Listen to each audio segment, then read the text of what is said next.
एक last topic हमारा रहता है एडवर्टाइजिंग और पर्सनल सेलिंग में क्या फ़र्क होता है। हालांकि हमने एडवर्टाइजिंग को भी अच्छे से पढ़ा, पर्सनल सेलिंग को भी अच्छे से पढ़ा, तो अब यहाँ डिफरेंस करते हैं दोनों के बीच में क्या डिफरेंस होता है। सबसे पहला पॉइंट आता है form. Advertising is an impersonal form of communication where as personal selling is a personal form of communication. यानी एडवर्टाइजिंग में इम्पर्सनैलिटी होती है, पर्सनल रिलेशन नहीं होता। पर्सनल सेलिंग में फेस टू फेस इंटरैक्शन होता है जिसको बोलते हैं पर्सनल फॉर्म। स्टैंडर्ड की बात करें तो एडवर्टाइजिंग में एक स्टैंडर्डाइज मैसेज होता है, फिक्स्ड, यानी सेम मैसेज सारे कस्टमर्स को सबको एक जैसा भेजा जाता है, चाहे वो उसके काम का हो या ना हो, चाहे उसको सूट करता हो या ना करता हो। लेकिन पर्सनल सेलिंग में जो मैसेज जाता है वो एडजस्टेड होता है, यानी कि वो चेंज किया जा सकता है, कस्टमर की नीड के हिसाब से उसको बदल दिया जाता है। कस्टमर का बैकग्राउंड देखा जाता है, कस्टमर की नीड देखी जाती है और अकॉर्डिंगली सेल्स स्टॉक को बदल दिया जाता है ऑन द स्पॉट। इसीलिए हम बोलते हैं फ्लेक्सिबिलिटी की बात करें तो एडवर्टाइजमेंट में फ्लेक्सिबिलिटी नहीं है, इट इज इनफ्लेक्सिबल। एक मैसेज बन गया, वही चलता रहेगा, चलता जाएगा, सारी जगह पर वही डिस्प्ले होगा। और personal selling highly flexible message होता है, आप हर जगह पर इसको बदल सकते हो, हर कस्टमर के नीड के हिसाब से मैसेज को चेंज कर सकते हो, उसकी ज़रूरत के हिसाब से आप उसको पिंच कर सकते हो, यानी कि उसको सेल्स फोर्स कर सकते हो, आप उसको प्रोवोक कर सकते हो माल को खरीदने के लिए। तो इट्स हाईली फ्लेक्सिबल।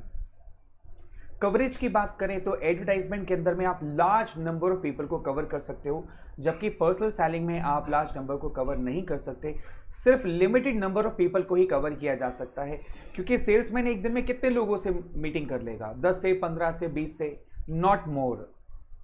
ज़्यादा भी कर ले, लेकिन आप एडवर्टाइजमेंट से रातों रात लाखों लोगों तक पहुंच सकते हैं, which is not possible at all with the personal selling. Cost per person advertisement में बहुत लो आती है, जबकि पर्सनल सेलिंग में बहुत हाई आती है। कैसे?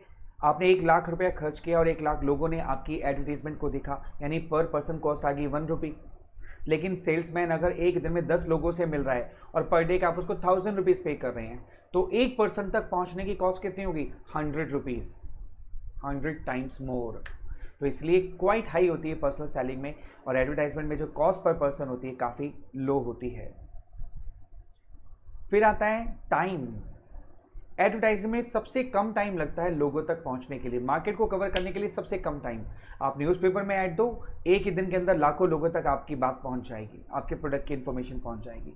लेकिन पर्सनल सेलिंग के थ्रू अगर आप कवर करना चाहते हो मार्केट को, it may take months, it may take year, साल भी लग सकता है सभी लोगों तक मार्केट को कवर करने के लिए। टूल्स कौन कौन से यूज होते हैं?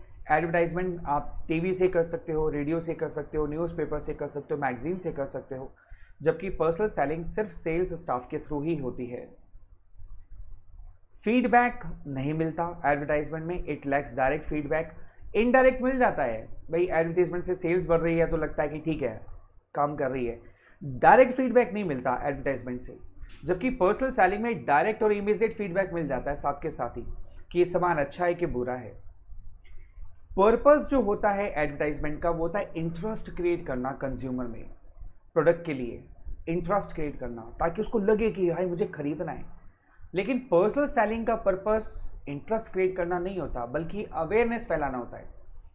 देखिए बहुत बार ऐसे प्रोडक्ट होते हैं जिसमें कंज्यूमर को उसकी एक्सप्लेनेशन चाहिए होती है, उसको यूज़ करने का तरीका आना चाहिए, तो वो समझाने के लिए, अवेयरनेस फैलाने के लिए पर्सनल सेलिंग की जाती है। लास्ट पॉइंट आता है more useful in marketing to the ultimate consumers who are in large. यानी अगर आपके कंज्यूमर्स बहुत लार्ज हैं तो एडवर्टाइजिंग काम आएगी, लेकिन अगर आपके कंज्यूमर कम हैं, मान लीजिए इंडस्ट्रियल बायर हैं या डीलर्स रिटेलर्स हैं, तो पर्सनल सेलिंग मोर एप्रोप्रिएट मानी जाती है। तो ये थे 10 difference between advertisement and personal selling.